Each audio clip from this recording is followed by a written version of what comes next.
રાજકોટ મહાનગરપાલિકાની સ્ટેન્ડિંગ કમિટીની બેઠક યોજાઈ હતી, જેમાં શહેરના વિકાસને લગતી વિવિધ દરખાસ્તો પર ચર્ચા કરવામાં આવી હતી।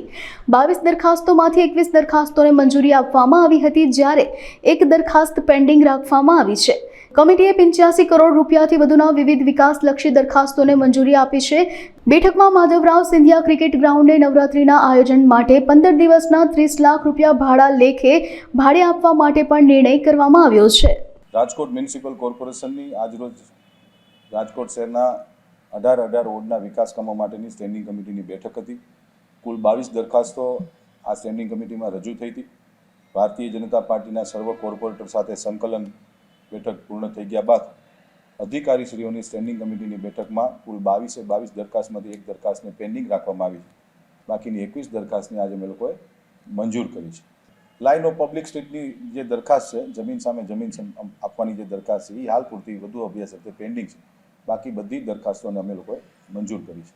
અનેક ટાઉન પ્લાનિંગની વિસંગતતાઓ હોય છે, જેના કારણે અધિકારીઓ જસ્ટિફિકેશન ક્યાંક ને ક્યાંક સ્ટેન્ડિંગ કમિટીમાં નથી કરી શકતા, જેના કારણે આવી ભૂતકાળમાં પણ અનેક દરખાસ્તો હતી પેન્ડિંગ રહેતી હોય, 6 મહિના સુધી પેન્ડિંગ રહેતી હોય, કન્ટિન્યુ આવતી હોય, બધું અભ્યાસ અર્થે।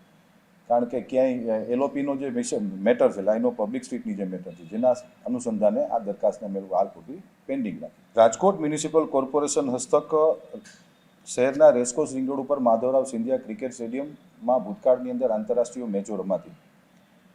હાલમાં 365 દિવસ દરમિયાન આ ગ્રાઉન્ડની અંદર સિઝન ટુર્નામેન્ટ પણ રમાડવામાં આવે છે, પરંતુ ચાલુ નાણાકીય વર્ષના બજેટમાં મારા દ્વારા આ ગ્રાઉન્ડને કોમર્શિયલ હેતુએ લાઇક એ મ્યુઝિકલ ઇવેન્ટ, નવરાત્રિ માટે એ પ્રકારના કાર્યક્રમો માટે કોમર્શિયલ હેતુએ રાજકોટ મહાનગરપાલિકા હવે ભાડે આપશે। કારણ કે છેલ્લા 10 વર્ષનો અમે લોકોએ માધવરાવ સિંધિયા સ્ટેડિયમનો રેશિયો જે કાઢ્યો છે, એમાંથી નવેમ્બર ડિસેમ્બરમાં સિઝન ટુર્નામેન્ટ સિવાય આખું વર્ષ આ ગ્રાઉન્ડ ખાલી રહે છે।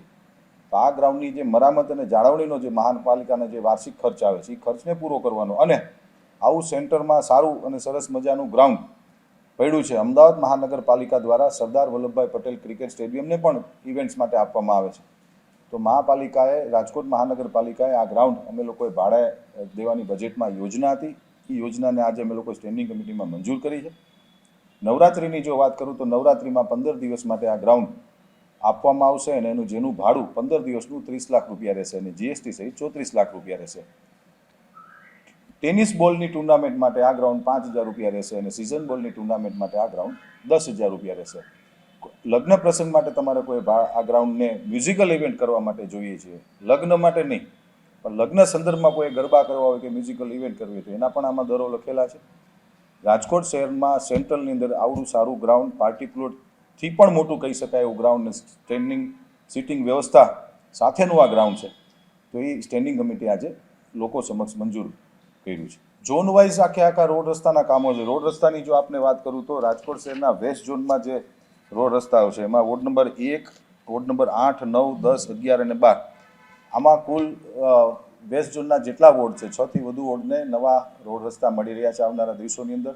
કુલ 18 કરોડથી અંદાજિત 18 કરોડથી વધુના ખર્ચે આ કામ અમે લોકો આવનારા દિવસોમાં કરવા જઈ રહ્યા છીએ।